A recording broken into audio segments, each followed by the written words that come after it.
fin de semana estuvo en el campamento participando del tiempo allá y que hoy también está conectado a través de este medio para la clase bíblica. Así que bienvenido, Alex.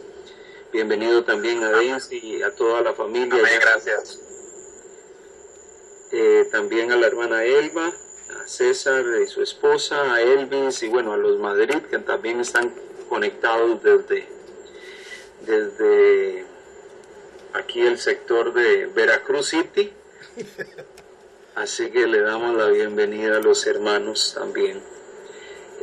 Damos gracias al Señor, oramos, hermanos, y ponemos este tiempo en manos del Señor. Padre, gracias en esta noche. Te damos la gloria, te bendecimos, te adoramos y reconocemos que tú eres el Señor de cielos y de tierra, dueño y soberano sobre toda la creación. Queremos, Señor, exaltar, queremos, Señor, adorar tu nombre y queremos, oh Dios, acercarnos con plena certeza, con plena confianza de que tú eres el Dios que todo lo puede, que todo lo sabe.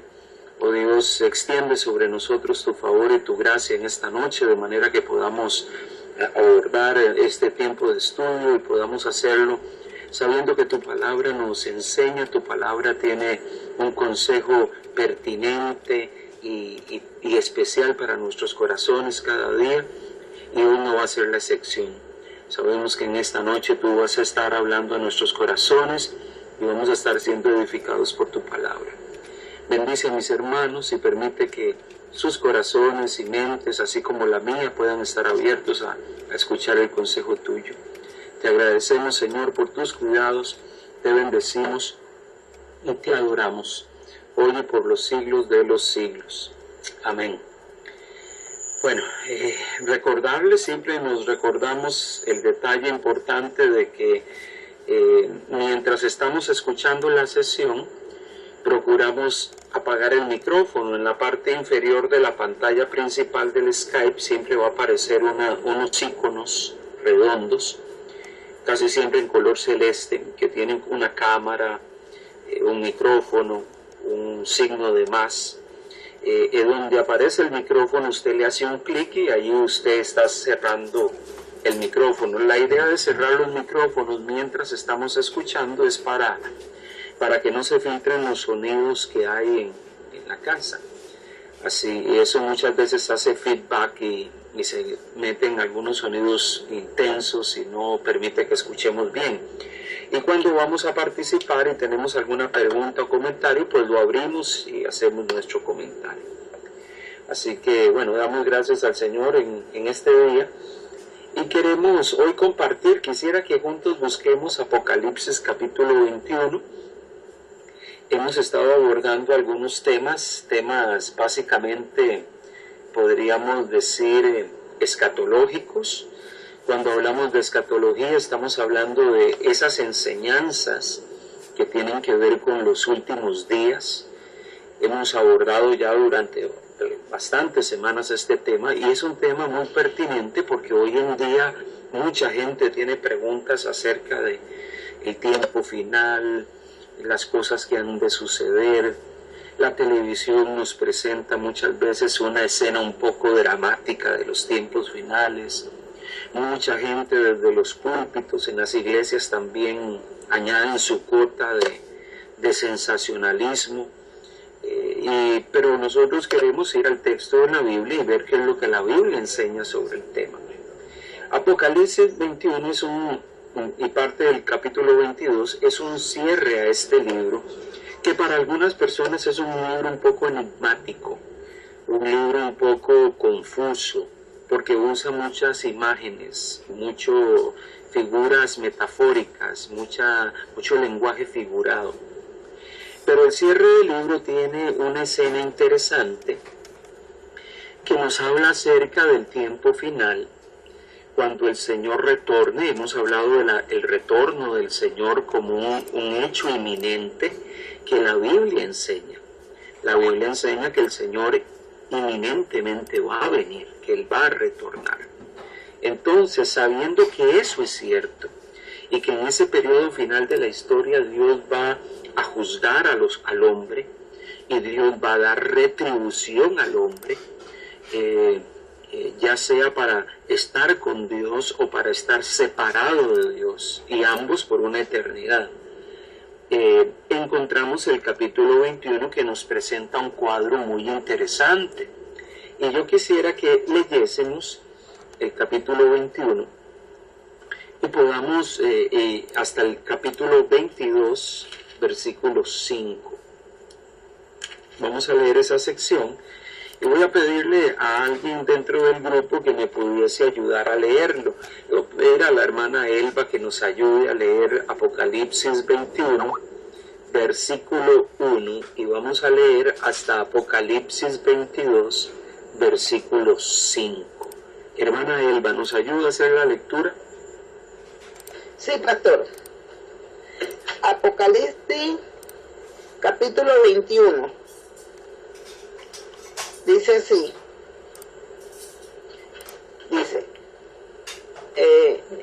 Tiene un título de cielo nuevo y tierra nueva. Vi un cielo nuevo y una tierra nueva, porque el primer cielo y la primera tierra pasaron, y el mar ya no existía más. Y yo, Juan, vi la santa ciudad, la nueva Jerusalén, descender del cielo de Dios, dispuesta como una esposa ataviada para su marido. Y oí una gran voz del cielo que decía: He aquí el tabernáculo de Dios con los hombres, y Él morará con ellos, y ellos serán su pueblo, y Dios mismo estará con ellos como su Dios. Enjugará Dios toda lágrima de los ojos de ellos, y ya no habrá muerte, ni habrá más llanto, ni clamor, ni dolor, porque las primeras cosas pasaron. Y el que estaba sentado en el trono dijo: He aquí, yo hago nuevas todas las cosas. Y me dijo: Escribe, porque estas palabras son fieles y verdaderas. Y me dijo: Hecho está. Yo soy el Alfa y la Omega, el principio y el fin. Al que tuviere sed, yo le daré gratuitamente de la fuente del agua de la vida. El que venciere heredará todas las cosas, y yo seré su Dios, y él será mi hijo. Pero los cobardes e incrédulos, los abominables y homicidas, los fornicarios y hechiceros, los idólatras y todos los mentirosos tendrán su parte en el lago que arde con fuego y azufre, que es la muerte segunda. Vino entonces a mí uno de los 7 ángeles que tenía las 7 copas, llena de las 7 plagas postreras, y habló conmigo diciendo: Ven acá, yo te mostraré la desposada, la esposa del Cordero. Y me llevó en el espíritu a un monte grande y alto, y me mostró la gran ciudad santa de Jerusalén, que descendía del cielo de Dios, teniendo la gloria de Dios. Y su fulgor era semejante al de una piedra preciosísima, como piedra de jaspe, diáfana como el cristal. Tenía un muro grande y alto con 12 puertas, y las puertas 12 ángeles, y nombres inscritos, que son los de las 12 tribus de los hijos de Israel. Al oriente 3 puertas, al norte 3 puertas, al sur 3 puertas, al occidente 3 puertas. Y el muro de la ciudad tenía 12 cimientos, y sobre ellos los 12 nombres de los 12 apóstoles del Cordero. El que hablaba conmigo tenía una caña de medir, de oro, para medir la ciudad, sus puertas y sus muros. La ciudad se hallaba establecida en cuadro, y su longitud es igual a su anchura, y él midió la ciudad con la caña, 12,000 estadios. La longitud, la altura y la anchura de ella son iguales. Y midió su muro, 144 codos, de medida de hombre, la cual es de ángel. El material de su muro era de jaspe, pero la ciudad era de oro puro, semejante al vidrio limpio. Y los cimientos del muro de la ciudad estaban adornados con toda piedra preciosa.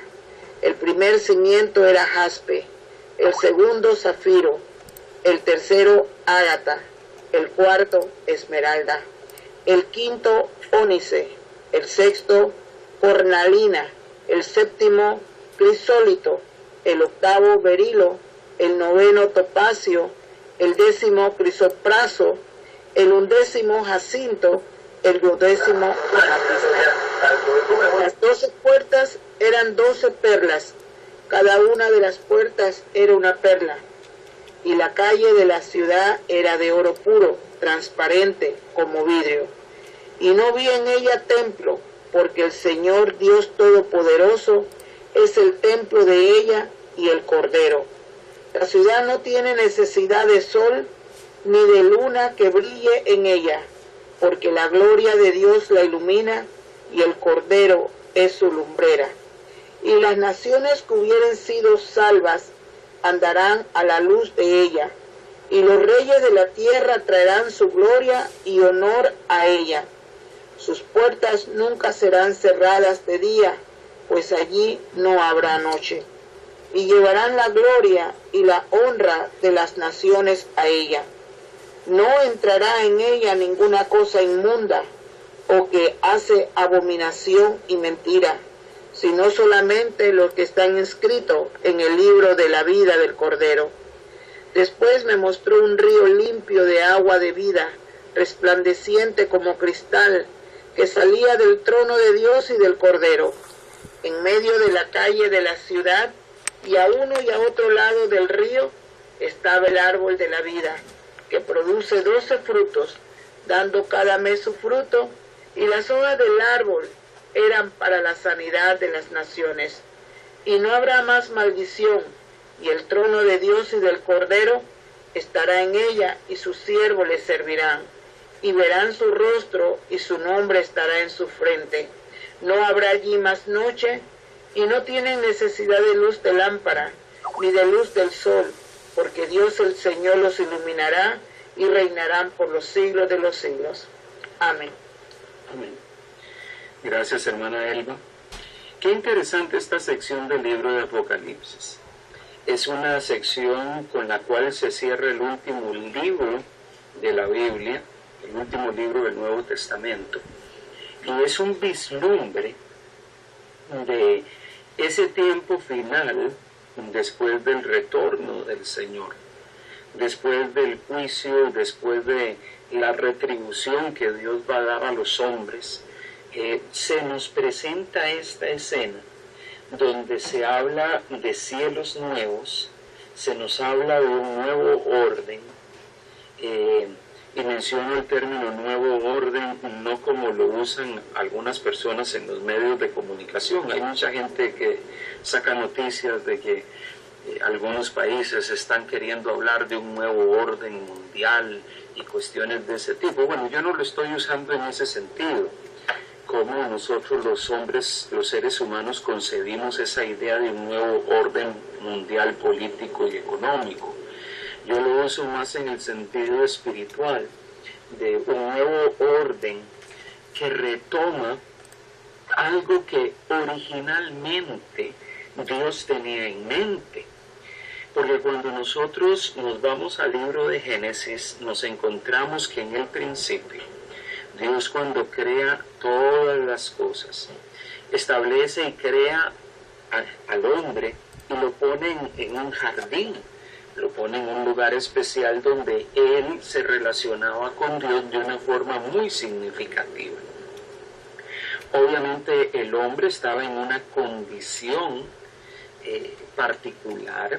El pecado no había entrado en el mundo, y eso se narra en Génesis capítulo 3. Y en ese estado y en ese lugar en particular, Dios estableció y Dios definió que el hombre se moviese bajo una condición especial. Y es interesante que en ese lugar el hombre podía tener un contacto, un vínculo con Dios muy particular, muy especial. Obviamente el pecado que se narra en Génesis capítulo 3 vino a truncar la relación de Dios con el hombre. El pecado es fundamentalmente separación de Dios. El pecado hace que el hombre esté separado de Dios. Entonces, el propósito de Dios a lo largo de la historia bíblica es buscar el mecanismo, mostrarnos los medios y la forma que Dios ha establecido para que esa relación del hombre con Dios se pueda restituir. Obviamente hemos hablado de que la forma en que esa relación del hombre con Dios se restituye es solamente a través de Jesucristo y de lo que Él hizo por nosotros. Entonces, Apocalipsis 21 nos habla un poco de lo que va a ser ese nuevo orden, y lo describe en el capítulo 21 del verso 1 hasta el 8 como un cielo nuevo y una tierra nueva, un lugar, y menciona allí en el verso 2 una santa ciudad, la nueva Jerusalén. Cuando hablas de algo nuevo, estás dando por un hecho que existe algo viejo. Cuando se presenta esa idea de un cielo nuevo, una tierra nueva, una ciudad, una nueva Jerusalén, estamos ante la idea de que Dios nos plasma en estos primeros 8 versículos del capítulo 21, de que Dios tiene en su mente y en su plan, al final de los tiempos, establecer un nuevo orden. Ya no un orden que se maneja bajo un esquema de un mundo caído, un mundo afectado por el pecado y por la maldad, sino un nuevo mundo, un nuevo orden, una tierra redimida, un mundo transformado. Y es por eso que en algún momento, cuando nosotros leíamos en Segunda de Pedro, en sesiones anteriores, un lenguaje un poco fuerte y dramático que nos presentaba una descripción de cómo en el tiempo final va a existir una transformación, va ligado a lo mismo que hoy queremos compartir. Segunda de Pedro, y lo vuelvo a leer ese texto, capítulo 3, llega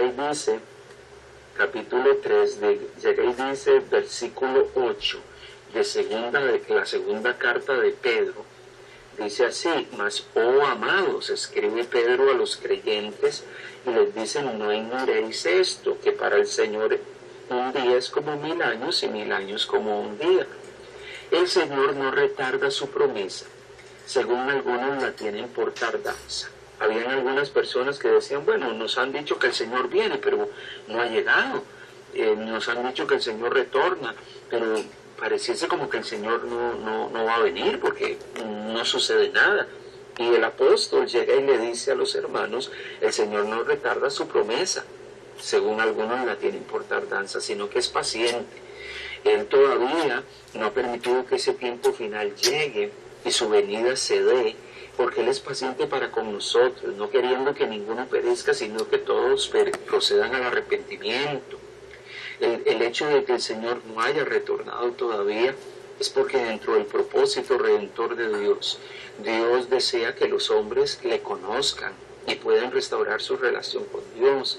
Pero el día del Señor, dice el versículo 10, hablando de ese tiempo final, vendrá como ladrón en la noche, en el cual los cielos pasarán con gran estruendo, y los elementos ardiendo serán deshechos, y la tierra y las obras que en ella hay serán quemadas. Puesto que todas estas cosas han de ser deshechas, ¿cómo no debéis vosotros andar en santa, piadosa manera de vivir? Está hablando, él sigue diciendo: esperando y apresurándoos para la venida del día de Dios, en el cual los cielos extendiéndose serán desechados, y los cielos siendo quemados se fundirán. Entonces nosotros esperamos, según sus promesas, cielos nuevos y tierra nueva. Nuevamente una misma descripción parecida a la que aparece en Apocalipsis 21, cielos nuevos y tierra nueva, en los cuales mora la justicia. Ya no va a ser un mundo donde mora la maldad, donde mora el pecado, donde mora la injusticia, va a ser un mundo nuevo. Pero este mundo actual, como está y como es, va a experimentar una transformación. Muchas veces en la Biblia se usa la idea de fuego para hablar de purificación o de algo que es transformado. Entonces, en este pasaje cuando se habla de elementos ardiendo y desechos y la tierra y sus obras que son quemadas, está hablando de que va a suscitarse. Va a suscitarse en el final de los tiempos una intervención de Dios para traer transformación a este mundo caído. Y Él va a traer cielos nuevos y tierra nueva, y bajo la descripción de Apocalipsis 21, la nueva Jerusalén va a descender. Usted y yo debemos de entender este pasaje de Segunda de Pedro como un periodo donde Dios va a traer una transformación, y es que esa transformación de este mundo caído no la puede generar el hombre. La transformación que se va a suscitar en este mundo es una transformación que solo Dios va a provocar. ¿Cómo? Bueno, aquí usa un lenguaje muy metafórico.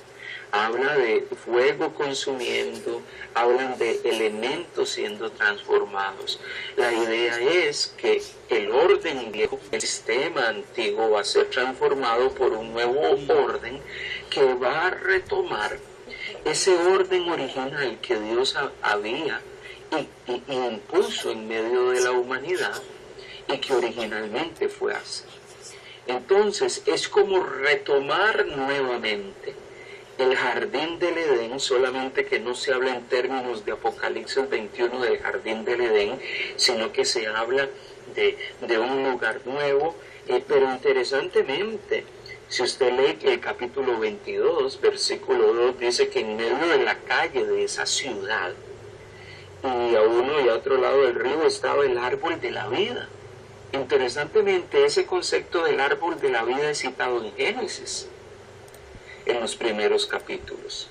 Y aquí nuevamente se vuelve a utilizar el concepto del árbol de la vida para denotar y darnos la idea de que así como en el jardín de Edén había un árbol de la vida y del conocimiento, así también en la nueva Jerusalén, esa ciudad que va a ser establecida en medio de este plano terrenal, allí también va a estar ese árbol, dando la idea de que Dios, dentro de su plan eterno, está queriendo nuevamente establecer ese orden que desde un principio Él quería establecer. Un lugar donde el hombre se movía sin estar contaminado por el pecado, donde podía estar en una perfecta relación con Dios. Eso es lo que la Biblia nos describe. Eso es lo que la Biblia nos plantea. Entonces, cuando decimos que a la santa ciudad en Apocalipsis 21, 2, a la santa ciudad, la nueva Jerusalén, descender del cielo dispuesta como una esposa ataviada para su marido, nuevamente se hace la descripción de una boda, ¿verdad?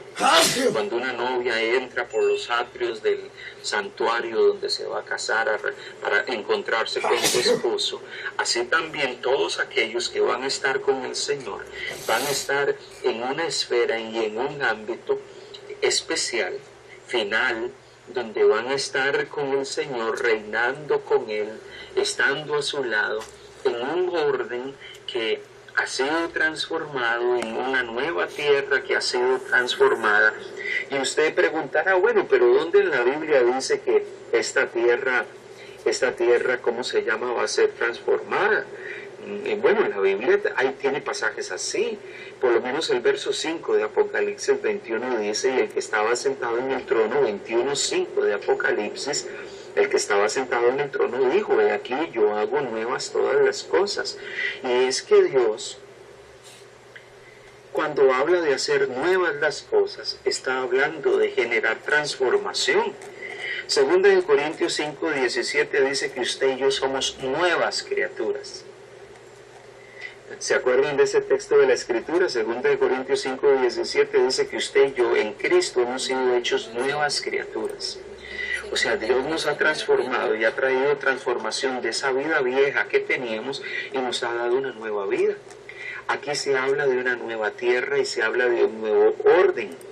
Inclusive en la Biblia, en Romanos capítulo 8, versículo 21, él dice que esta tierra que ha sido afectada por el pecado, esta tierra que ha sido, ¿cómo se llama?, afectada por la maldad, también va a sufrir una transformación, también va a experimentar una libertad especial, dice Romanos capítulo 8, y pueden abrir sus Biblias allí para que lo vean.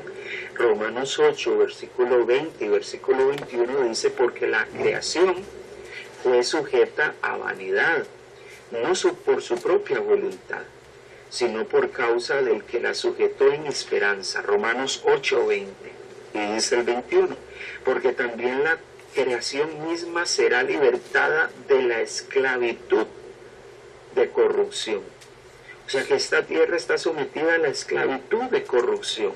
Esta tierra también ha sido afectada por el pecado y la maldad del hombre, a la libertad gloriosa de los hijos de Dios. Una tierra que va a experimentar libertad de la corrupción del pecado y la maldad, a ser transformada en una tierra nueva, como fue al principio de la creación. Porque sabemos que toda la creación gime a una. Nuevamente se usa un lenguaje una imagen bastante interesante, una creación que gime a una, y aún está con dolores de parto hasta ahora, y no solo ella, sino también nosotros mismos, que tenemos las primicias del Espíritu, nosotros también gemimos dentro de nosotros mismos, esperando la adopción, la redención de nuestro cuerpo. Nosotros esperamos un día experimentar la plenitud de la redención de Dios y estar con Dios. Pero la creación misma, todo lo que nos rodea, también gime, porque también desea ser transformada. Entonces Dios va a transformar este orden. No solamente está procurando transformar a los hombres y pasarlos de su condición de pecado, de pecadores, a estar en una relación con Dios y hacernos nuevas criaturas, sino que al final de los tiempos Dios va a traer transformación sobre este mundo. Dios va a traer transformación sobre este lugar donde vivimos, y por eso Apocalipsis 21 nos presenta la idea de cielos nuevos, de tierra nueva. El Señor llega y dice en el versículo 3, he aquí el tabernáculo de Dios con los hombres, Él morará con ellos. O sea, Dios mismo habitará en medio de nosotros y estará con ellos como su Dios.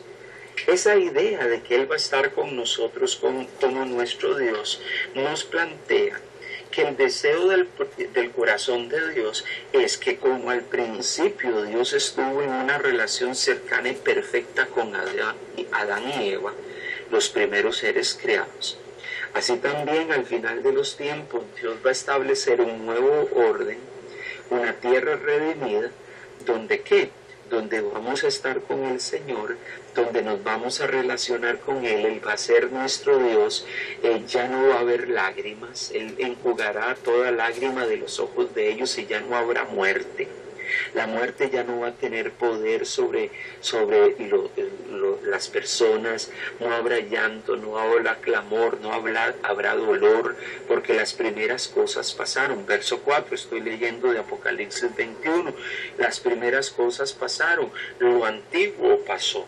Ese mundo afectado por el pecado, ese mundo afectado por la maldad, ese mundo lleno de corrupción, ya habrá pasado, porque Dios va a traer transformación.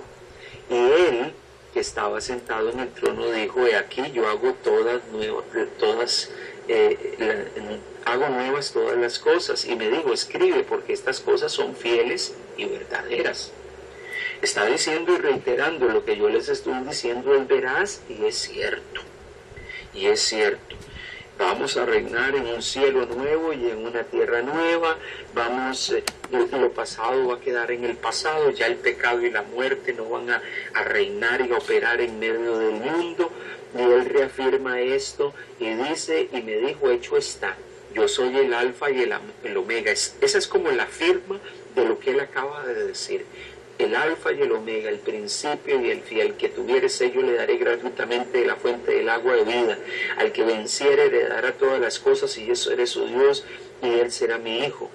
Pero los cobardes, incrédulos, los abominables y homicidas, los fornicarios y hechiceros, los idólatras y todos los mentirosos tendrán su parte en el lago que arde con fuego y azufre. Está la muerte segunda. Si hay algo plenamente cierto, es que Dios llega y dice: lo que yo les digo es fiel y verdadero. Todos aquellos que han ido a Él y tienen sed y han tomado del agua que Él da gratuitamente, van a tener vida. Y esos que tienen vida y que han vencido van a heredar todas estas cosas, van a ser sus hijos, y Él va a ser su Dios. Todos aquellos que han experimentado a Dios y han tomado del agua, porque Él es la fuente del agua viva. Pero los incrédulos, los que no han querido tomar en cuenta a Dios, los abominables, los homicidas, los fornicarios, los hechiceros, ahí la idea de abominables es como impuros, los mentirosos, todos ellos van a tener parte con la muerte final, separados de Dios por la eternidad.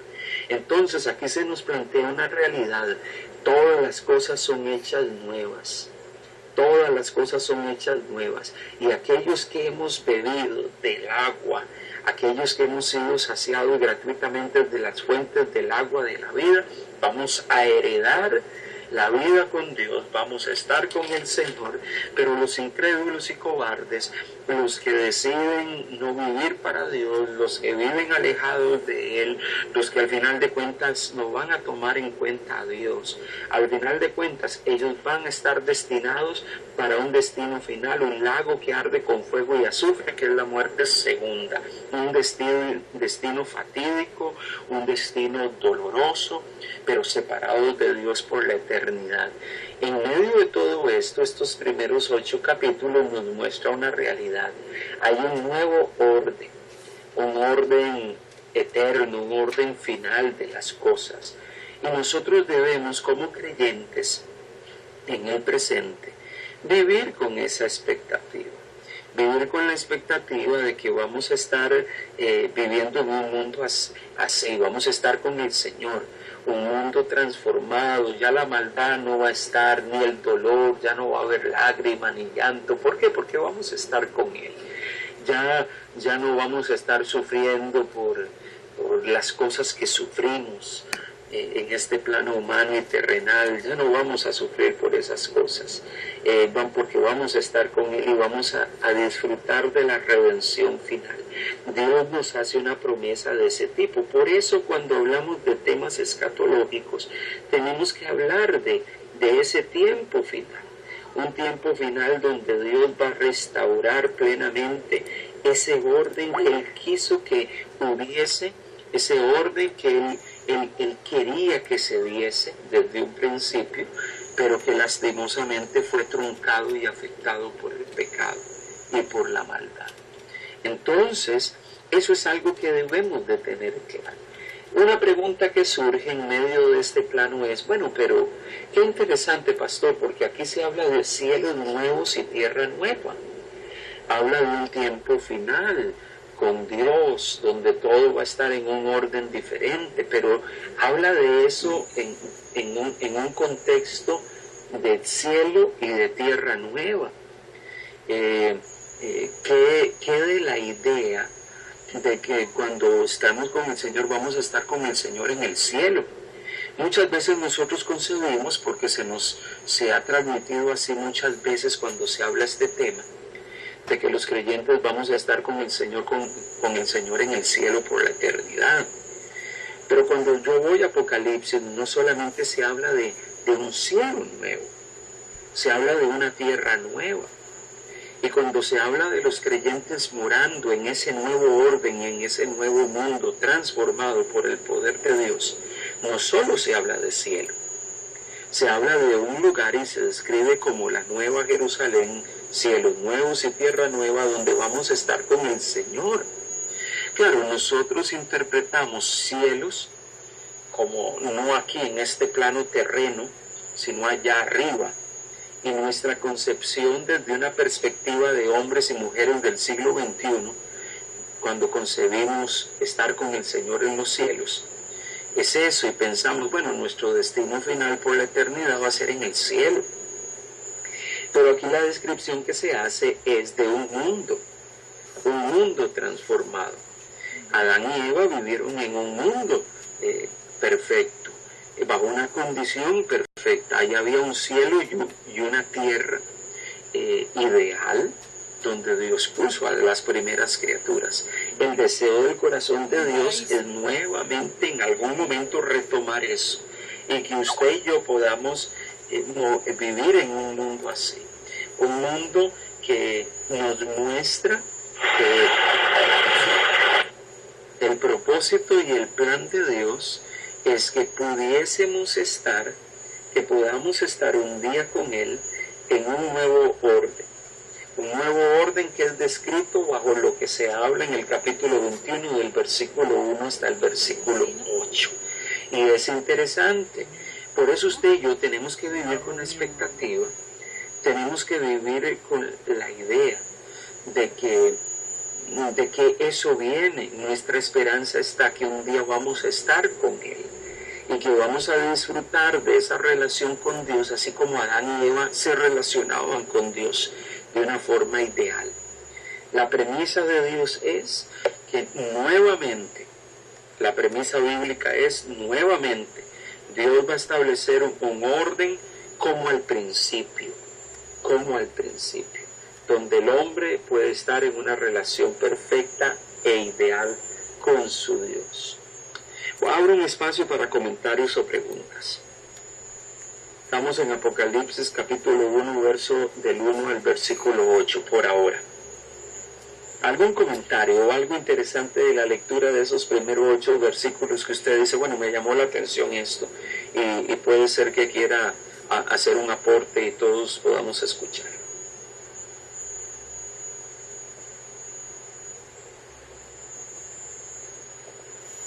Si alguien desea participar, abre el micrófono, hermanos, y puede plantear su pregunta o su comentario.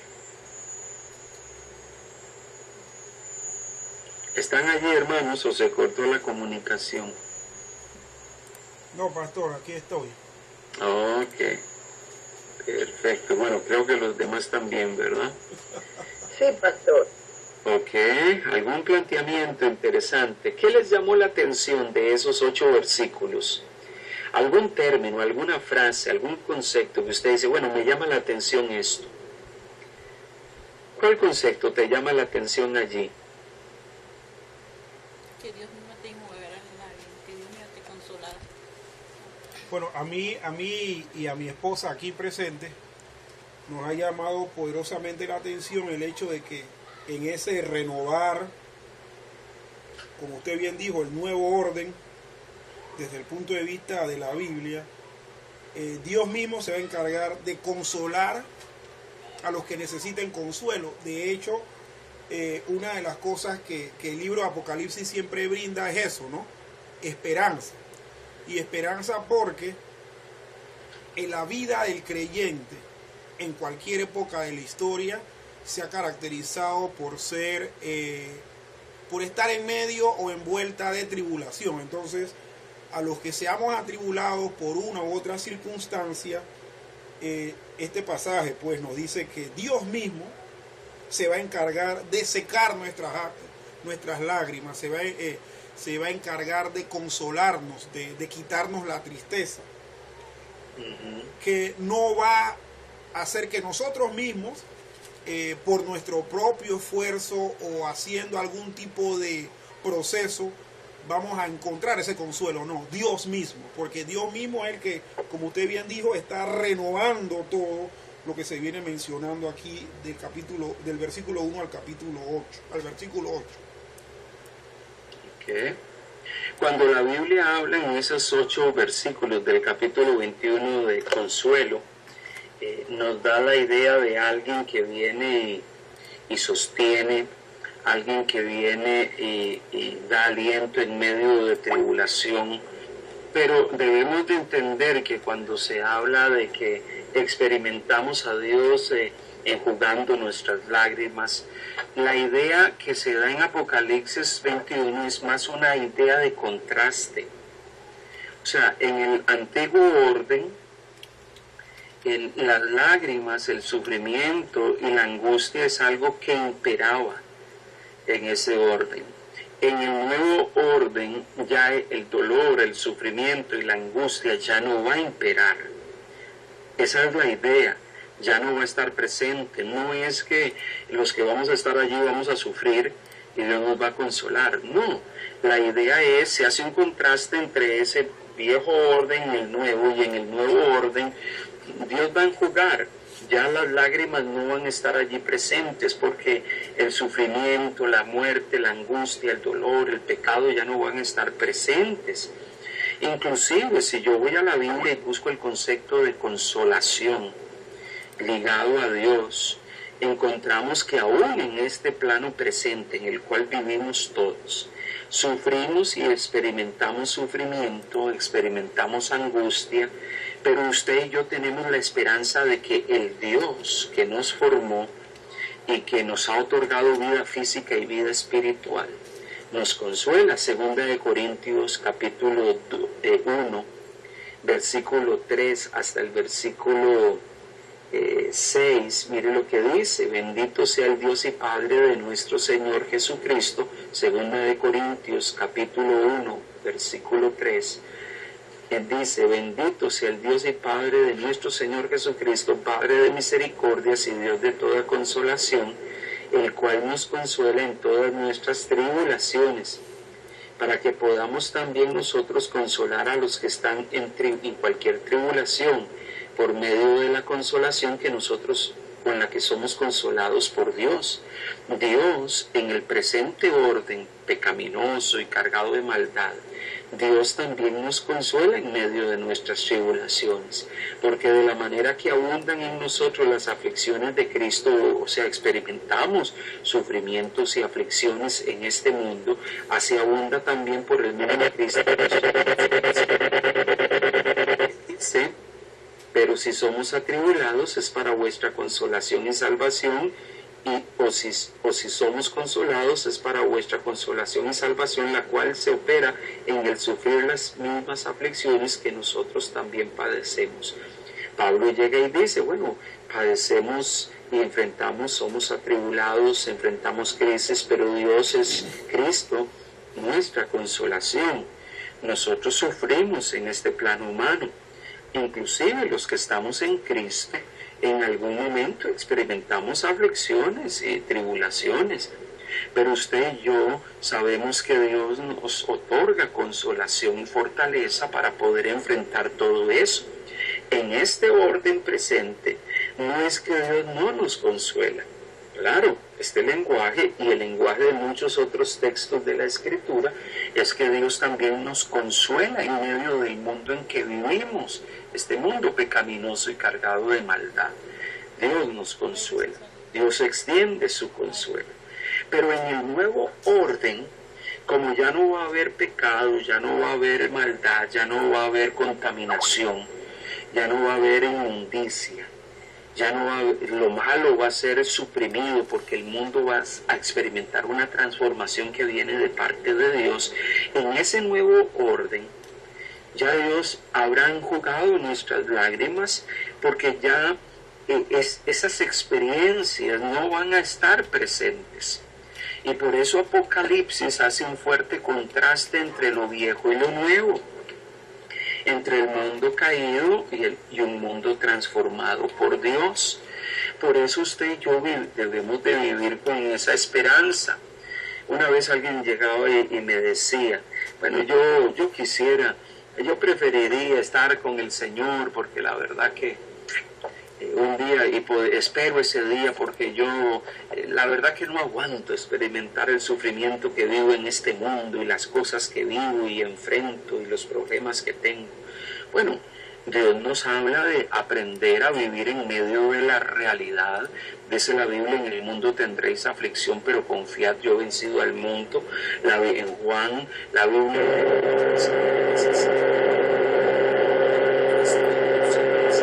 entremos en el reino de Dios, que a través de muchas tribulaciones experimentemos el reino de Dios. O sea, en este plano natural vamos a enfrentar todo eso, inclusive nosotros que somos hijos de Dios. Entonces, en medio de esa realidad, la idea de Apocalipsis 21:8 es que en el futuro, en ese mundo especial, en ese mundo transformado, vamos a estar en una relación con Dios y el sufrimiento ya no va a estar como parte del escenario, no va a estar allí, no va a estar allí. Esa es la idea, generar un contraste que nos haga ver lo particular y especial que va a ser ese tiempo. ¿Alguien más que quisiera aportar algo a la luz de esa sección que hemos visto? Algo que le haya llamado la atención. Del verso 1 al 8. Sí, pastor. Sí. Sí, pastor. Hablaban sobre la segunda muerte. Certeramente, ¿qué quiere decir? Cuando se habla de la muerte, allí en el versículo 8, se está hablando ligado a todas esas personas que se describen allí. Los cobardes, los incrédulos, los abominables, los homicidas, fornicarios, hechiceros, todos aquellos que no están en una relación con Dios, van a experimentar una segunda muerte. La pregunta es, bueno, si se habla de una muerte segunda, tiene que haber una muerte primera. La pregunta sería, ¿cuál sería esa muerte primera? ¿A qué se refiere la Biblia cuando hace esa distinción de muerte primera y de muerte segunda? ¿Qué es lo que nos transmite la Escritura? Bueno, todos los seres humanos tienen que experimentar la muerte física. O sea, la muerte física es un hecho ineludible que experimentan todas las criaturas. Todas las criaturas. Así que en ese sentido, cuando se habla de la muerte segunda, es esa muerte que nos va a hacer estar separados de Dios. Está hablando de una muerte de tipo espiritual que conlleva consigo consecuencias eternas. Es esa muerte que nos hace estar separados del Señor por la eternidad y que va a llevar a muchos hombres a experimentar, y aquí lo describe como un lago con fuego y azufre, un lugar de condenación, de sufrimiento, pero la idea es un lugar de separación de Dios. Morir, los que participan de la muerte segunda, no son los que son nuevas criaturas. A la luz de este pasaje, los que experimentan la muerte segunda, la muerte espiritual, separación de Dios por la eternidad, son a todos aquellos que han determinado no vivir conforme a Dios, los que han determinado vivir una vida alejada de Dios. Por eso el capítulo 22 de Apocalipsis también llega y dice, verso 14 y verso 15, hace ese contraste entre los que están en una relación con Dios y los que no están en una relación con Dios y las consecuencias que van a vivir. Bienaventurados, dice 22:14 de Apocalipsis, bienaventurados los que lavan sus ropas para tener derecho al árbol de la vida y para entrar por las puertas de la ciudad. Lavar las ropas está hablando de pureza espiritual, de estar en una relación con Dios. Y esos que han lavado sus ropas tienen derecho al árbol de la vida, a estar en esa ciudad y estar en ese lugar. Mas los perros estarán fuera. Está usando un término fuerte, una expresión un poco intensa, pero es para llegar y decir, los que no han conocido a Dios, los que no son puros, los que no son justos, los que no están en una relación con el Señor estarán fuera, y los hechiceros, los fornicarios, los homicidas, los idólatras y todo aquel que ama y hace mentira. Nuevamente se hace un contraste, los que van a estar con Dios y los que no van a estar con Dios. Los que no van a estar con Dios van a experimentar la muerte segunda, una separación total de Dios, experimentando una condenación eterna, y se describe en términos también fuertes, un lugar que arde con fuego y azufre. Como hemos hablado, podemos pensar de forma literal. Es decir, bueno, y muchas veces cuando hablamos de la enseñanza acerca del destino final, por lo menos en el caso de los incrédulos y de los injustos, decimos van a ir al infierno. Y usamos esa imagen, y aquí se usa una imagen de fuego y de azufre. Es un lugar de condenación, un lugar de castigo, un lugar de separación. El asunto es, y lo más drástico y lo más intenso, es que van a estar separados de Dios. Esa es la idea. La muerte segunda es una separación final y definitiva de estar en una relación con Dios. Ellos no van a participar en esa ciudad, no van a estar allí en medio de esa relación con Dios, una relación perfecta, así como Adán y Eva tenían esa relación con Dios antes de pecar. La idea es esa. Este capítulo 21, verso 8, es un capítulo que nos empieza así haciendo ese contraste. Pero la muerte segunda está asociada con esa separación definitiva de Dios, experimentando la condenación final, el castigo final, la retribución final. Pastor, Sí, mi hermano. tengo aquí en la versión de Torres Amat, Ujú. que me parece interesante cómo lo han traducido acá, este versículo 8.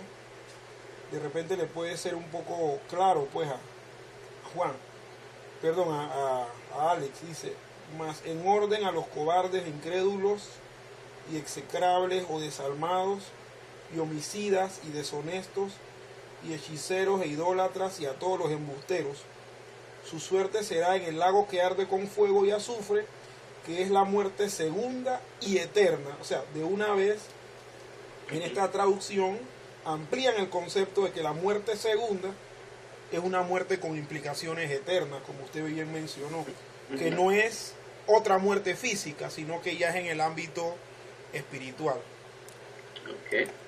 Y es interesante porque esa versión agrega eso, que está implícito aquí en nuestra versión Reina Valera, solamente que tal vez la gente no lo asocia porque tal vez no conoce o no piensa en otros textos bíblicos, pero cuando se habla de separación definitiva de Dios es una separación eterna.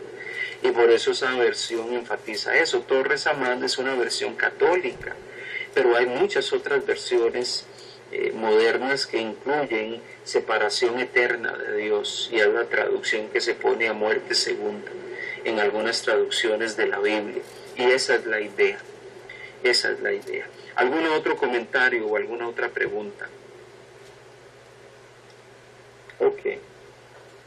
Qué interesante. Entonces, inmediatamente en el capítulo 21, versículo 9 en adelante, se empieza a hablar, en los primeros 8 versículos del capítulo 21, se nos empieza a hablar de un nuevo orden, de un nuevo mundo, donde los que van a participar de ese nuevo mundo son aquellos que han ido a las aguas gratuitamente y que han experimentado una nueva vida. Los que no han experimentado una nueva vida no van a participar de esa ciudad.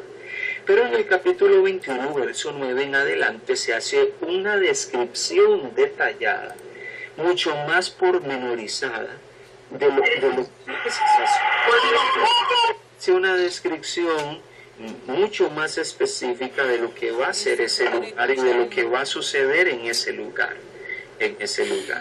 Entonces, cuando lees Apocalipsis capítulo 21, verso 9, mira cómo inicia. Vino entonces a mí uno de los 7 ángeles que tenían las 7 copas llenas de las plagas postreras, y habló conmigo diciendo: ven acá, yo te mostraré la desposada, la esposa del Cordero.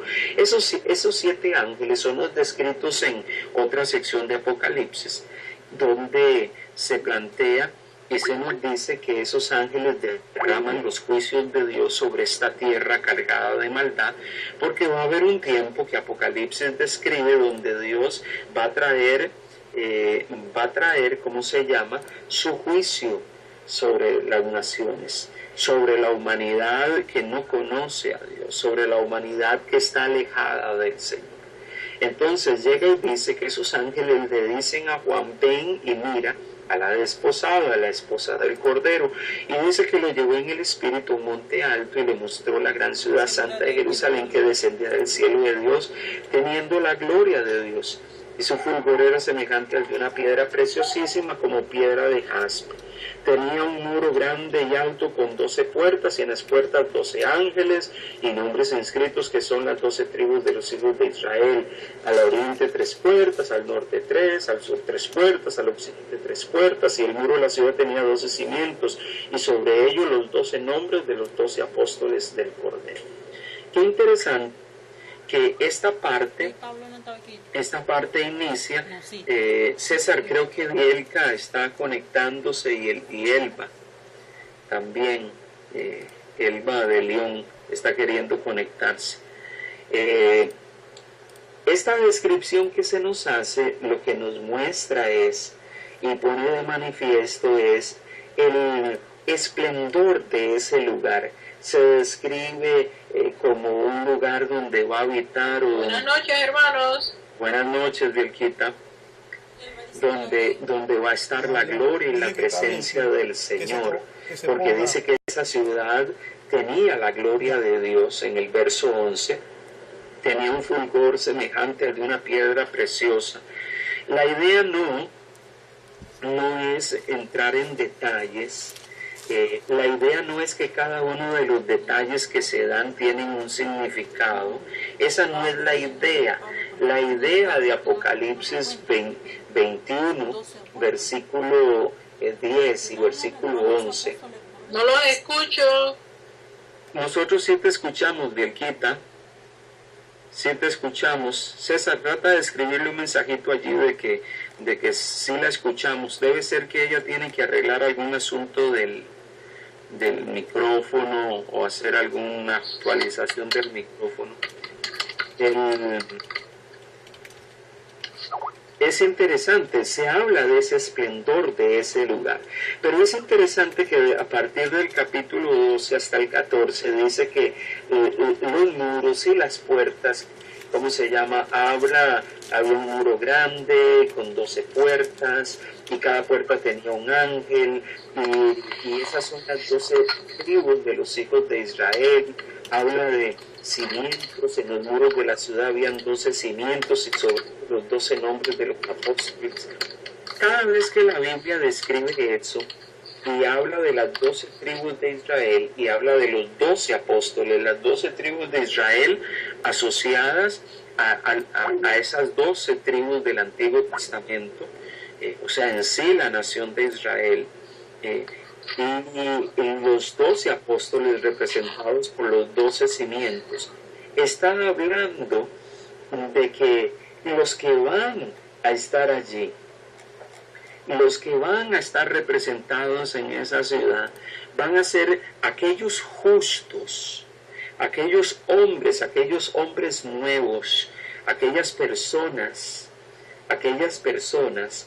que están en una relación con Dios y pueden disfrutar de esa ciudad, ya sea aquellos hombres del Antiguo Testamento como del Nuevo Testamento, que vivieron conforme al corazón de Dios.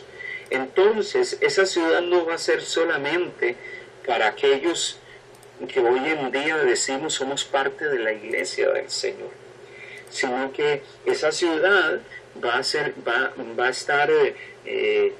a estar allí todos aquellos que han vivido a lo largo de la historia, tanto del Antiguo Testamento como del Nuevo Testamento, han estado en una correcta relación con Dios, van a estar caminando con el Señor.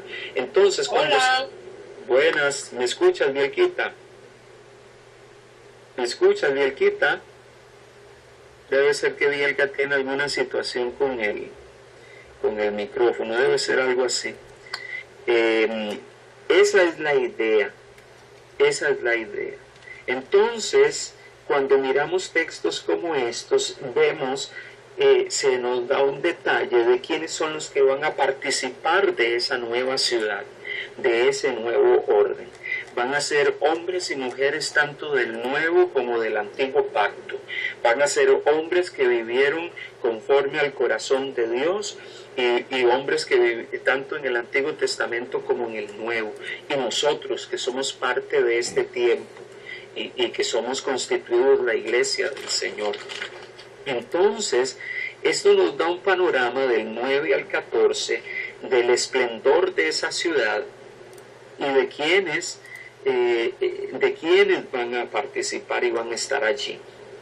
Así que los que van a estar allí son aquellos que se describen como nuevas creaciones, aquellos que han experimentado a Dios y que han procurado caminar con Él. Esa es la idea que se da en esa sección. En ese tiempo final no va a estar ni el idólatra, no va a estar ni el mentiroso, como dice Apocalipsis 21:8 y capítulo 22, versículo 15. Ellos no van a estar allí. Entonces, los que van a estar son aquellos que están en una relación correcta con Dios, que están en paz con Dios a través de Cristo, aquellos que están en una relación correcta con el Señor. Entonces, bajo ese concepto, es que se nos plasman estos versículos del 9 al 14 del capítulo 21.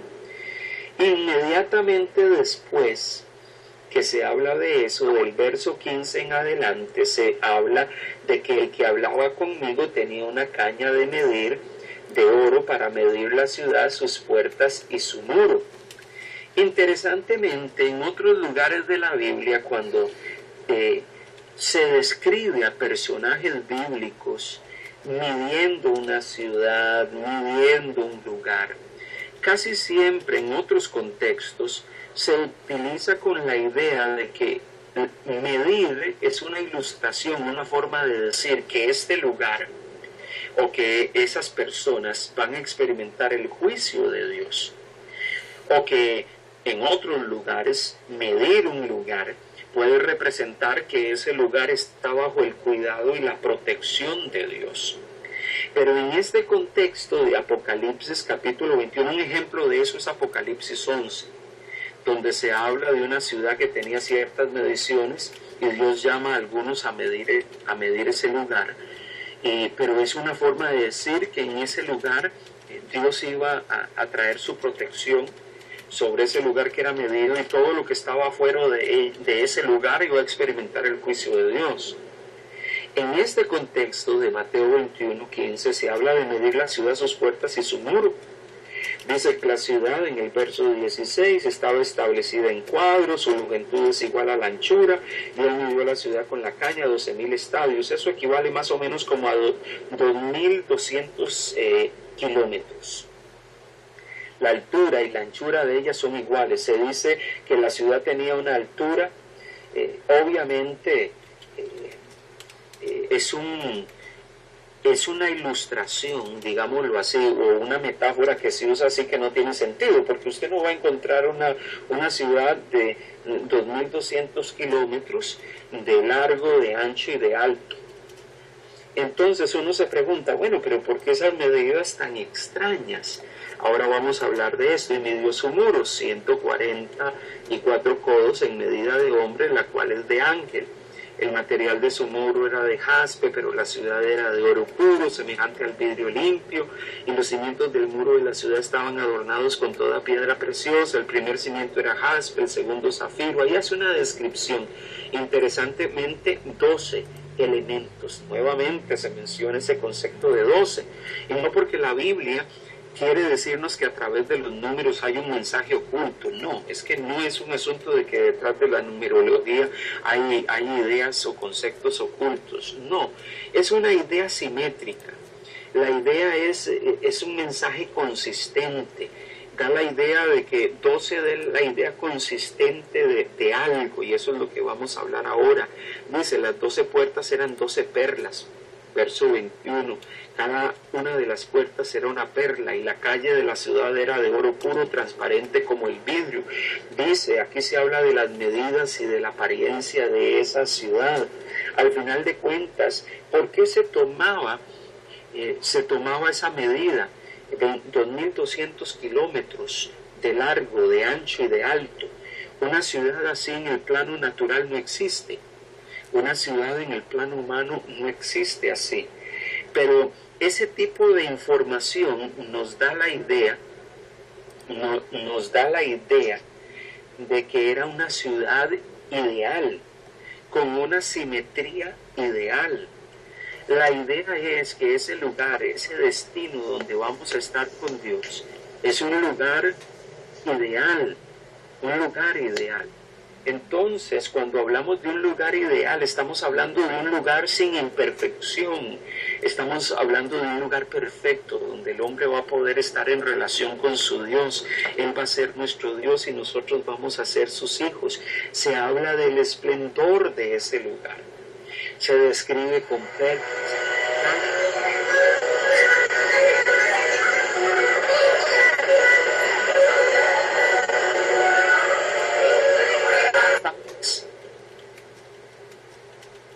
¿Nos escuchas, Alex?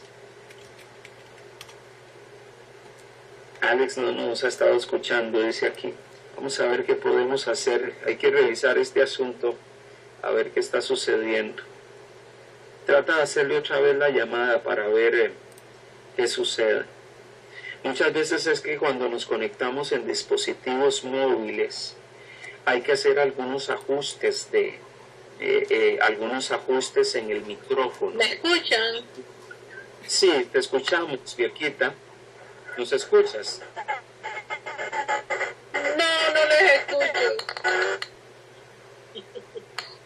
Qué extraño.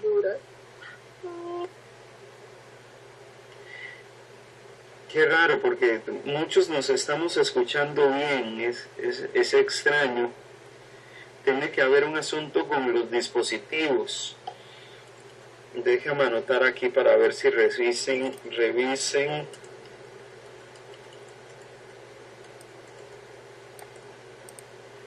Pastor Bielka la escuchen antes porque yo le tengo el teléfono abierto para que ella pueda escuchar la clase. Pero Sí. dice que no lo escucha usted. Sí, pero es que todos me están escuchando, entonces no puede ser aquí el problema. Tiene que ser en el dispositivo de ella. Déjeme poner aquí. Puede ser que hay que configurar el micrófono. Muchas veces hay que configurar el micrófono, y cuando se configura el micrófono se hace una prueba, uno verifica que se está escuchando bien, pero hay que hacer el intento de eso primero. Ok, entonces, mire qué interesante, el capítulo 21 nos habla del esplendor de ese lugar. La pregunta es, que surge normalmente cuando se leen este tipo de versículos, este lugar es un lugar que tiene esas características, es un lugar que es literal, que va a ser así, que sus piedras van a ser de ese tipo, que van a tener ¿cómo se llama? Esos elementos que se mencionan en la Escritura. Hay personas que toman esos textos literalmente, ya sea que sean literales o no sean literales, que se usen básicamente para hablar del esplendor del lugar, que se usen para hablar de lo extraordinario que va a ser ese lugar. Mire, muchas veces, aún nosotros a la hora de comunicarnos en nuestra forma, nosotros usamos ciertas expresiones que parecieran ser expresiones exageradas para llamar la atención y decir de que algo es extraordinario, de que algo es increíble. Entonces, usamos modismos, formas de expresión para hablar de lo extraordinario que es algo. Digamos, vamos a una ciudad hermosa y decimos, no, esta ciudad es el cielo en la tierra. Ese es un modismo. Es una forma de decir, ¿cómo se llama? Este lugar es hermoso. Nosotros, un ejemplo, usted va a República Dominicana, entonces usted escucha a un dominicano hablando de su país y dice, no, Dominicana es la perla del Caribe, igual a los puertorriqueños. Entonces, cuando ellos hablan con esa terminología de que somos la perla del Caribe, lo que está hablando y lo que está planteando es la belleza del lugar, lo hermoso del lugar, pero no está planteando de que República Dominicana o Puerto Rico sea una perla, literalmente. Usamos una forma de expresión. Yo en lo particular interpreto que esta descripción de esa ciudad y de ese lugar donde vamos a estar en una relación con Dios es un lugar extraordinariamente hermoso, es un lugar bello, es un lugar donde vamos a estar con el Señor, y no es tanto por el hecho de lo físico o lo externo, sino por el hecho de que allí vamos a estar en una relación con Él. Mire lo que dice el versículo 22 en adelante. Entonces, en la anterior sección, cuando se habla de una ciudad con esa simetría, se está hablando de una ciudad con una simetría especial. Es una ciudad ideal, con dimensiones ideales, con características ideales. Un lugar, podríamos decir entonces, perfecto. Esa es la idea que se transmite en Apocalipsis. Usted no tiene que empezar a darle sentido o una interpretación oculta a cada una de esas perlas preciosas que se mencionan allí, porque ese no es el mensaje. El mensaje no es encontrar un sentido oculto detrás de cada una de esas 12 perlas que se mencionan allí. Entonces, debemos de tener cuidado a la hora de cómo nos acercamos a interpretar. Dice el verso 22, Apocalipsis capítulo 21, verso 22, y no vi en ella templo, porque el Señor Dios Todopoderoso es el templo de ella y el Cordero. O sea, dice que en esa ciudad no había un templo físico, una estructura física. La ciudad no tiene necesidad de sol ni de luna que brillen en ella, porque la gloria de Dios la ilumina y el Cordero es su lumbrera. Las naciones que hubieran sido salvas andarán a la luz de ella, y los reyes de la tierra traerán su gloria y honor a ellas. Sus puertas nunca serán cerradas de día, pues allí no habrá noche. Y llevarán la gloria y la honra de las naciones a ella. No entrará en ella ninguna cosa inmunda o que hace abominación y mentira, sino solamente los que están inscritos en el libro de la vida del Cordero. Nuevamente, este es un lugar que no está destinado para los injustos, es un lugar para aquellos que están inscritos en el libro de la vida.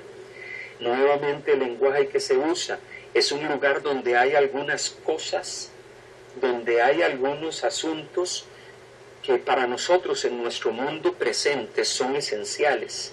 En el mundo presente para nosotros es esencial. En este punto es esencial tener estructuras físicas. En ese lugar dice el verso 22 del capítulo 21 de que no va a haber templo en esa ciudad. Porque la idea de la Biblia es que usted y yo somos el templo de Dios.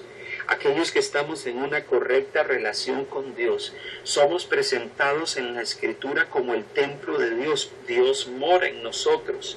Primera de Corintios 3:16.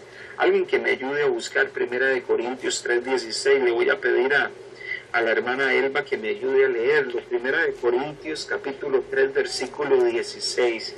¿Qué dice, hermana Elba, ese pasaje de la Escritura? Voy, pastor.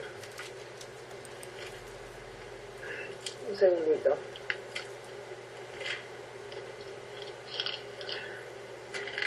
Perdone. Primera de Corintios 3:16. Espérese, que como le tengo el teléfono abierto para que escuche. Primera de Corintios, pastor. 3:16. Perdone, 3:16.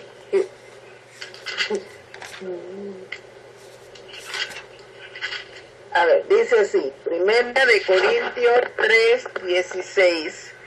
¿No sabéis que sois templo de Dios y que el Espíritu de Dios mora en vosotros? Dice la Biblia que usted y yo somos templos de Dios. Esa es la idea que presenta el Nuevo Testamento. El Nuevo Testamento no presenta una idea de un templo físico, presenta la idea de que Dios mora en cada uno de esos templos. aquellos que han sido redimidos, aquellos que han sido perdonados, se convierten en el templo de Dios, Él mora en ellos. Efesios 2:21 dice, en quien todo el edificio, hablando de Jesucristo, en quien todo el edificio, Efesios 2, verso 21, bien coordinado, va creciendo para ser un templo santo en el Señor. O sea, cuando habla del edificio, está hablando de que usted y yo somos edificados sobre el fundamento que es Jesucristo, dice el verso 20. Y todo ese edificio, toda esa edificación bien coordinada va creciendo para ser un templo santo en el Señor. Usted y yo estamos siendo edificados para ser un templo santo en el Señor. Entonces, en medio de todo esto,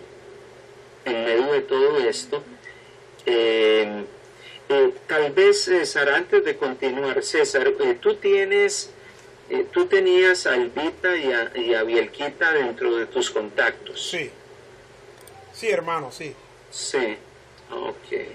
Sí, porque como eres el que está haciendo la conexión, en algún momento cuando uno no tiene a alguien dentro de los Ahora sí los escucho, ahora sí los escucho. Ok, Bielquita. No sé qué hicieron, pero ahora sí los escucho. Dios amado. Bueno, se cierra el teléfono abierta. Bueno, Ahora sí. ahora sí. Un tipo presente. Bueno, gloria al Señor. Gracias a Dios. Bueno, entonces, Efesios 2:21 llega y nos dice que nosotros somos como un edificio bien coordinado y que vamos creciendo para ser un templo santo en el Señor. La idea del Nuevo Testamento es que nosotros somos el templo del Señor. Muchas veces nosotros usamos la expresión, no, es que hoy voy a ir al templo. No, el templo es usted. El templo a la luz de la Biblia no es un lugar físico. El templo es usted. Y dice que en ese tiempo final, porque el Señor Dios Todopoderoso es el templo de ella y el Cordero. La idea que se presenta allí es que en ese tiempo final, ese lugar especial, no va a haber un templo físico. Él es el mismo templo y el Cordero. O sea, los que estamos en Él, vamos a estar integrados a ese templo, somos parte de ese templo. Él mora en nosotros y nosotros moramos en Él, estamos en Él. Entonces, la idea de una relación con el Señor está presente aquí. Es una ciudad que no necesita sol ni luna, como nosotros necesitamos aquí, esas lumbreras que brillan. Bueno, en el caso del sol, no vamos a requerir esas lumbreras porque el Señor va a estar allí presente. Las naciones van a andar a la luz del Señor, y los reyes de la tierra traerán su gloria y honor a ella, sus puertas no serán cerradas, y no entrará ninguna cosa inmunda, porque al final de cuentas, en ese tiempo final, los que van a participar, los que van a disfrutar de ese lugar donde vamos a estar con el Señor, son aquellos que están inscritos en el libro de la vida del Cordero, como dice el versículo 27 de Apocalipsis 21. Entonces, ese lugar final, esos cielos nuevos, esa tierra nueva, esa ciudad como es descrita aquí en Apocalipsis, es un lugar donde vamos a reinar y donde vamos a estar con Él. ¿Okay? Esa es la idea que se nos plantea en este pasaje de la Escritura. ¿Okay? Entonces, eso tenemos que tenerlo claro. Mire cómo se describe la ciudad. Una ciudad entonces donde va a estar la gloria del Señor, una ciudad que es el lugar ideal, un lugar especial donde Dios va a reinar, donde Él va a ser suficiente para los que vamos a estar en una relación con Él. Y mira lo que dice el capítulo 22, desde el versículo 1 en adelante. Dice la Escritura de la siguiente manera, si lo tenemos, Apocalipsis 22, versículo del 1 al 5, después me mostró un río limpio. Ya no solamente llega y habla de la ciudad, sino que ahora habla de un río limpio. Y dice, de agua viva, resplandeciente como cristal, que sale del trono de Dios y del Cordero, en medio de la ciudad. dice, en medio de la ciudad, y a uno y al otro lado del río estaba el árbol de la vida que produce 12 frutos, dando cada mes su fruto, y las hojas del árbol eran para la sanidad de las naciones. Y no habrá más maldición. En ese lugar ya no va a haber pecado, ya no va a haber más maldición. ¿Cuál maldición? La muerte. ¿Cuál maldición piensan ustedes que dice la Biblia que ya no va a haber allí? ¿La muerte? Ok, ¿qué piensan los demás? Lo de nacer en pecado. ¿Cómo? Nacer en pecado. Ok, el pecado, ¿qué más? ¿Qué fue lo que sucedió después de que el hombre pecó en Génesis Separación. 3? Sí quiere decir que no habrá más condenación, que no seremos pecadores, ¿sí? Ok, ya no va a haber pecado, ya no habrá Ya condenación, vamos a estar separados de Dios. ya no vamos a estar separados de Dios. Después de que el hombre pecó en Génesis capítulo 3, al hombre se le impuso ¿qué? Castigo. A la tierra. Que iba a trabajar la tierra. Ok. Se plantea de que Dios trajo sobre ellos o impuso sobre ellos maldición, y se da una maldición, digámoslo así, se impone un castigo a la serpiente, a la mujer y al hombre. Y por causa del pecado y de la maldad, la tierra y la humanidad se le ha sido impuesta un juicio y un castigo de Dios, y el pecado fue entronizado en medio de la humanidad. En esta nueva ciudad, en estos nuevos cielos y nueva tierra, esa maldición va a ser quitada, esa maldición ya no va a estar presente. Ya usted y yo no vamos a vivir las consecuencias del pecado, porque el pecado va a ser extirpado. Usted va a experimentar una transformación. Los que estemos en Cristo vamos a resucitar transformados, y los que están viviendo van a experimentar esa transformación, y los que van a vivir en este tiempo final van a vivir ya no bajo los efectos de la maldición de Dios por causa del pecado y la maldad. Y dice el verso 3, y el trono de Dios y el Cordero estará en ella, y sus siervos le servirán. ¿A quién? Al Señor. Y verán su rostro, y su nombre estará en sus frentes. No habrá allí más noche, y no tienen necesidad de luz de lámpara ni de luz del sol, porque Dios el Señor los iluminará, y reinarán por los siglos de los siglos. Esa idea de reinar con Dios por los siglos de los siglos era la idea original de Dios.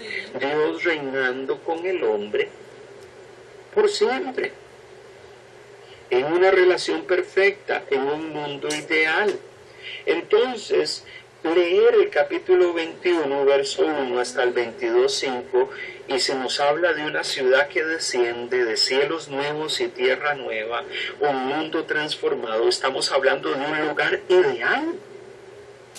¿Y cuál es ese lugar y esa condición ideal que Dios dice que debemos o vamos a tener con Él? Bueno, en el día final, en ese tiempo final, cuando estemos con Él, vamos a estar en ese día final. ¿Y por qué hablamos de un lugar ideal? La idea de una ciudad que es medida en el capítulo 21, verso 15, y que tiene dimensiones. Nuevamente hago mención de esto, las dimensiones que se describen allí en el verso 16, ahí lo miden en 12.000 estadios, que era una medida de la antigüedad, que para nosotros son casi 2.200 kilómetros. Una ciudad que tiene 2.200 kilómetros de largo, de ancho y de alto. ¿Dónde ustedes han visto una ciudad de 2.200 kilómetros de ancho? Eso no existe. Está hablando un lugar de dimensiones ideales, de una simetría ideal.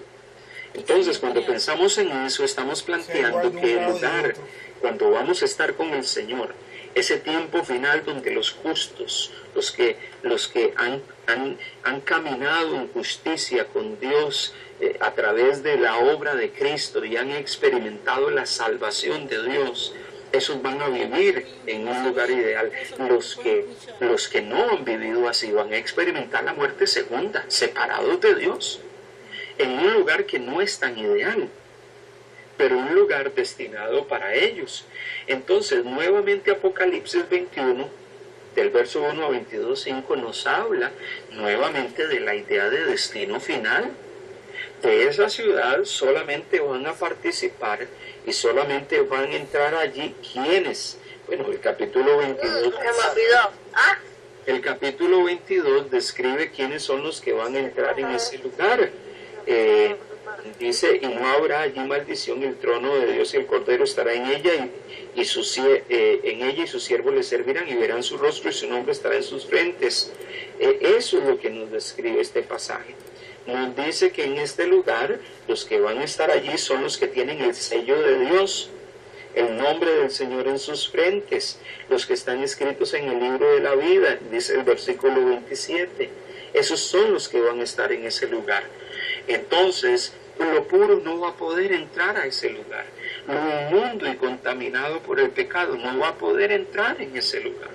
Hay gente que vive en sus maldades y en sus pecados, que cuando uno le habla de esto llegan y dicen, no, pero ¿cómo usted sabe? ¿Cómo usted me dice que la gente no va a poder ir a ese lugar si son pecadores? ¿Quién es usted para juzgar? No, yo no juzgo. La que juzga es la Biblia. La Biblia es muy clara. Dice que en ese lugar no pueden entrar los que son injustos, los que tienen vestiduras contaminadas. Solamente los que tienen vestiduras blancas van a poder entrar en ese lugar. Así que usted y yo, que hemos determinado creer, que hemos determinado estar en una relación con Dios, que hemos determinado reconocer a Jesús como nuestro Señor, Salvador y aquel que murió por nosotros, que reconocemos nuestra condición de pecadores y hemos venido a Él para que Él nos perdone y nos otorgue una vida nueva, para entrar en la nueva ciudad, para entrar en los cielos nuevos y en la tierra nueva, se tiene que ser una nueva persona. Y solamente los que experimentan un nacimiento espiritual van a poder participar de ese lugar. ¿Ha experimentado usted ese nacimiento espiritual? ¿Cómo se experimenta ese nacimiento espiritual? Bueno, presentándonos delante de Dios y reconociendo nuestra condición de pecadores y sabiendo que solamente a través de lo que Él hizo en la cruz, solo por ese acto de gracia usted y yo podemos experimentar la salvación de Dios. Entonces, si es así y usted tiene plena seguridad de eso, esta es la perspectiva y esta es la escena, este es el escenario de lo que usted va a vivir con Dios. Este es el escenario de lo que usted va a experimentar con Dios en ese tiempo final. Algunos dirán, ay, ¿cuánto desearía yo estar allí? ¿Cuánto desearía que ya ese tiempo fuese? ¿Cuánto yo desearía poder estar ya experimentando eso?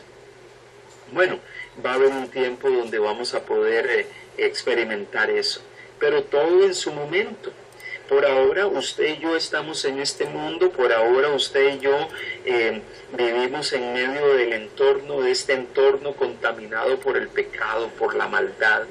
Pero usted y yo que hemos experimentado la salvación y la esperanza de Dios, perdón, tenemos que procurar vivir una vida que le agrade a Él, una vida que glorifique el nombre del Señor. Y la única manera es experimentando un nacimiento espiritual. Yo animo su corazón para que cuando esta semana repase Apocalipsis 21, del verso 1 al 22:5, usted lea esa sección pensando en eso nuevo. Dios va a establecer algo nuevo, pero para eso lo viejo tiene que ser deshecho. Lo viejo tiene que ser quitado, el pecado, la maldad, el mundo contaminado, el mundo afectado por la maldad tiene que experimentar transformación.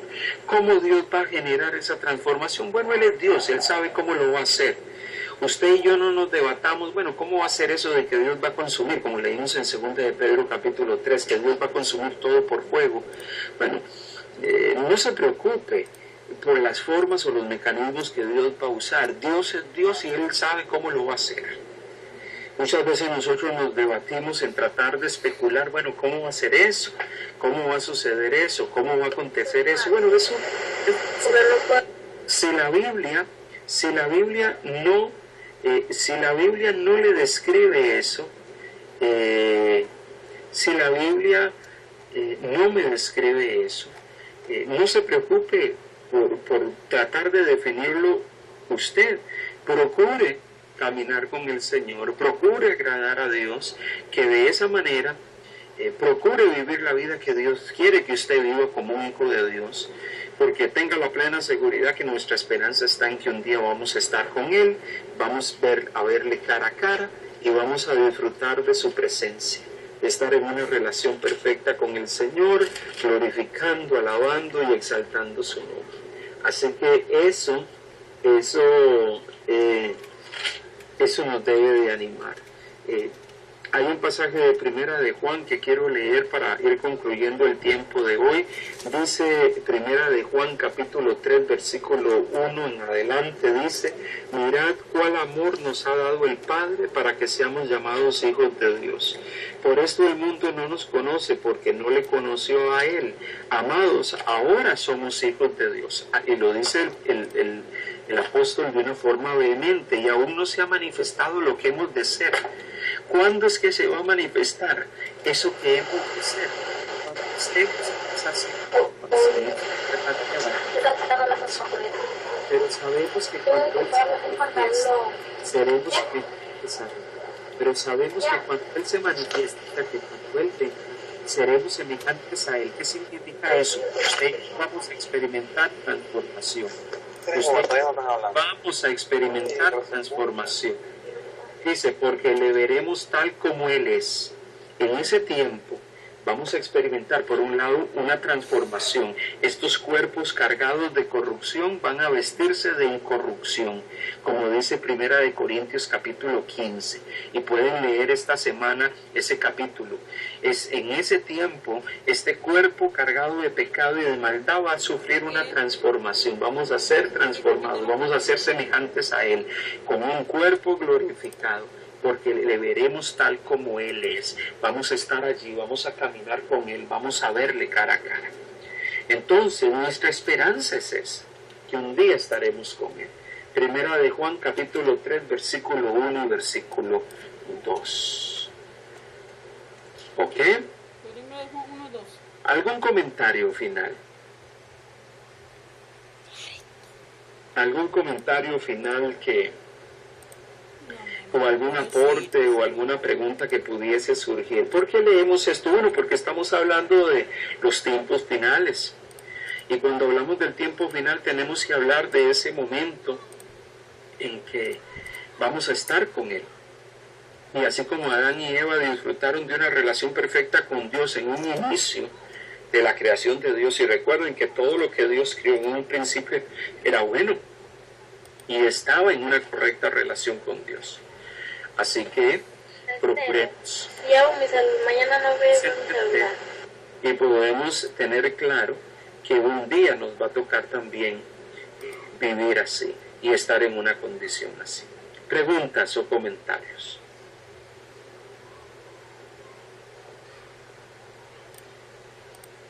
Yo nada más tenía un comentario, y era que en relación a la clase, no pude estar desde el inicio, pero en relación a la clase y a lo que está sucediendo ahorita con las noticias de todo lo que está pasando con los grupos islámicos extremos,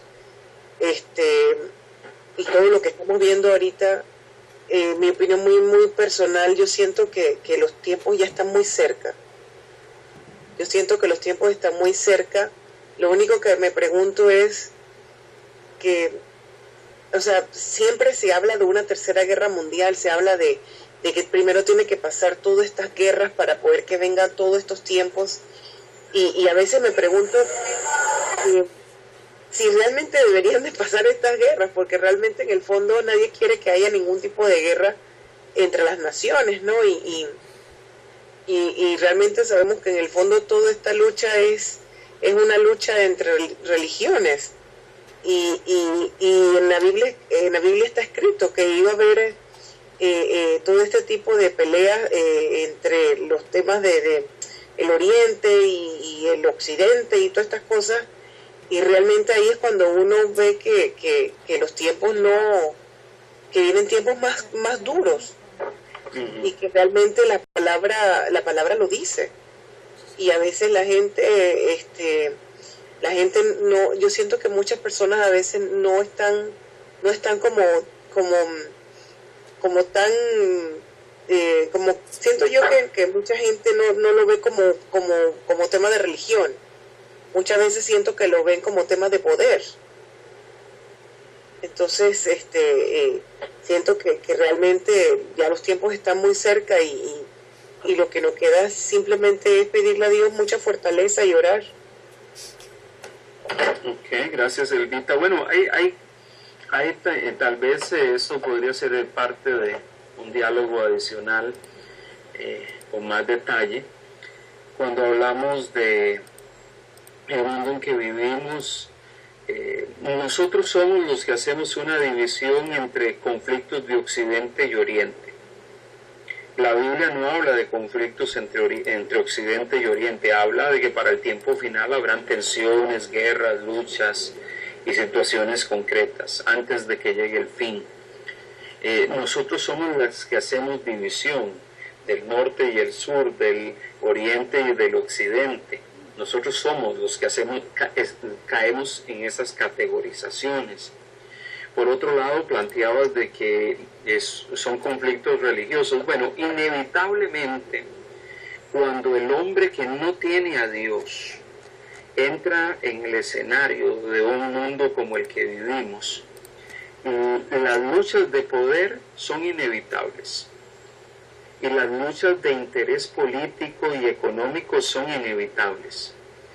Pensar de que algunos países tienen acciones e intervenciones de algún tipo en medio de conflictos y de tensiones, nosotros no podemos verlo solamente de que lo hacen porque ellos son tan buenos y aman al mundo. No, la verdad que hay muchos países que tienen poder, que ellos manejan una agenda con sus propios intereses políticos, intereses económicos, y eso es una triste realidad. Que usted y yo tal vez no nos empapamos, bueno, nosotros no vivimos en esos lugares, pero para ellos es una lucha por el poder y el control de ciertas cosas, y es una realidad, pero ese es el mundo en que vivimos. O sea que sí hay tensiones que entran en el plano del poder religioso, pero también del poder económico y político. Pero esa es la realidad del mundo en que vivimos. No podemos cambiar eso. Es una realidad. En medio de ese mundo Dios nos ha puesto a hacer luz. En medio de ese mundo Dios nos ha puesto a testificar de Él. ¿Tenemos esperanza? Sí, que un día vamos a estar con el Señor. Pero obviamente en medio de los tiempos que vivimos, usted y yo tenemos que tener una conducta, y tenemos que tener un estilo de vida que refleje el carácter de Dios, un estilo de vida que muestre a Dios en nuestro proceder, porque nosotros no podemos conducirnos como el mundo se conduce. Entonces, en medio de esa realidad, Dios nos da un mensaje final en Apocalipsis que nos dice, bueno, este es el cuadro final, el escenario final que se vislumbra. Mientras tanto, vivimos en nuestro entorno, con nuestras realidades, con nuestros conflictos. Ya el conflicto que hace muchos años usted lo concebía solo en Medio Oriente, ahora se ha extendido al mundo. Y nosotros seríamos muy ingenuos de pensar que el conflicto que se está viviendo en Medio Oriente, nosotros no tenemos que ver nada con eso. Porque yo le puedo asegurar, sin ser un agente de ninguna agencia secreta, de que en nuestro propio entorno tenemos gente de esos lugares entre nosotros, y no ahora, eso desde hace mucho tiempo, porque en el mundo globalizado que vivimos, estos grupos con sus propios intereses, ellos no se van a limitar a mirar solamente su territorio. Ellos quieren ver un mundo que opere bajo sus reglas y sus conceptos. Pero en medio de esa realidad vivimos. Nosotros probablemente estamos tranquilos o relativamente tranquilos aquí, porque todavía aquí no se han suscitado situaciones. Pero en nuestros países hay grupos extremistas. Nuestros países han vivido situaciones de extremismo en el pasado. En Argentina, sinagogas judías que sufrieron atentados en muchos países de América Latina. Eso no es nuevo. Grupos radicalizados, eso ha existido y existe en nuestro continente.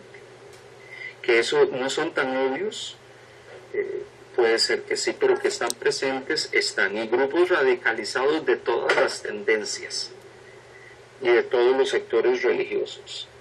El detalle con todo esto, ¿qué nos lleva? Nos lleva a nosotros a orar. Nuestra oración es, Señor, que esa transformación que este mundo necesita y que vas a traer para traer un cielo nuevo y tierra nueva, se dé, que tu reino venga. Y esa es la oración que Jesús hizo. Vénganos tu reino, que de tu reino venga, que tu reino sea establecido plenamente. Esa fue la oración de Jesús. Entonces, oremos, Señor, venga tu reino. ¿Cuándo va a ser? Él sabe cuándo. Mientras tanto, usted y yo vivamos nuestra vida, una vida acorde al propósito de Dios, y que podamos estar preparados para que cuando ese día llegue y el Señor se manifieste y retorne, usted sea como esas vírgenes prudentes que estaban preparadas y dicen, Señor, aquí estoy, tu hijo, tu hija, esperándote. Esa ha sido mi esperanza. Ahora sí, a disfrutar de estar contigo y poder estar en una relación perfecta. Bueno, vamos a seguir la próxima semana. Ya tenemos casi 2 horas de sesión. Damos gracias al Señor. Este domingo estamos en el Parque Natural Metropolitano. Desde las 10 de la mañana tenemos nuestro culto dominical. Les extendemos la invitación a todos para que podamos estar allí, alabemos al Señor y podamos pasar un buen tiempo juntos. Hay desayuno, ¿verdad? Entiendo. En venta creo que va a haber bollos y no sé si es que va a haber café también en la mañanita, así que ¿a qué hora va a ser?